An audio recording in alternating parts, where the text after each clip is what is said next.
একের পর এক হিট সিনেমা। প্রিয়তমা দিয়ে শুরু, এরপর রাজকুমার এবং সর্বশেষ তুফান। খুব স্বাভাবিকভাবেই কিং খান শাকিব খানের পরবর্তী সিনেমা নিয়ে দর্শকদের আগ্রহের কমতি নেই। বছর জুড়েই আলোচনায় ছিল শাকিব খানের প্রথম প্যান ইন্ডিয়ান সিনেমা দরদ। একে একে প্রকাশ পেয়েছে এই সিনেমার ফার্স্ট লুক এবং টিজার, যা বাংলা সিনেপ্রেমী দর্শকদের মাঝে তুমুল সাড়া ফেলে নেট দুনিয়াতে। ছবি মুক্তির সবকিছু নির্দিষ্ট গতিতে এগিয়ে যাচ্ছিল। এর মধ্যেই ছাত্র জনতার বৈষম্য বিরোধী ছাত্র আন্দোলনের বিপ্লব থমকেছিল সবকিছু।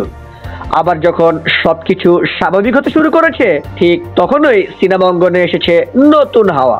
স্থগিত হওয়া শাকিব খানের দরদ সিনেমা মুক্তির তোড়জোড় শুরু করেছে সিনেমা সংশ্লিষ্টরা।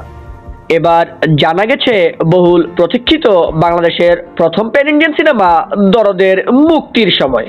কবে মুক্তি পাচ্ছে দরদ সিনেমাটি জানিয়েছেন এই সিনেমার পরিচালক অনন্য মামুন নিজেই।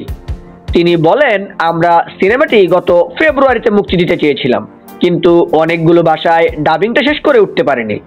এরপর তো আপনারা জানেনই, ছাত্র আন্দোলন এবং পরবর্তী সময়ে বন্যা। এখন আস্তে আস্তে সবকিছু ঠিকঠাক হচ্ছে। আমাদের পরিকল্পনা আছে সেপ্টেম্বরের শেষে দরদ সিনেমাটি মুক্তি দেওয়ার।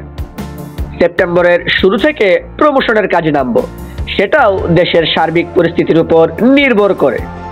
এখন দেখা যাক সময় মতো দরদ বড় পর্দায় আসে কিনা।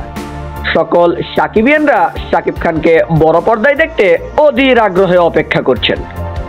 দরদে শাকিব খান ছাড়াও বলিউড অভিনেত্রী সোনাল চৌহান, রাহুল দেব, রাজেশ শর্মা এবং পায়েল সরকার সহ অনেকেই অভিনয় করেছেন। সিনেমাটি ভারত বাংলাদেশে মোট 5টি ভাষায় মুক্তি পাবে। শুভকামনা দরদের জন্য।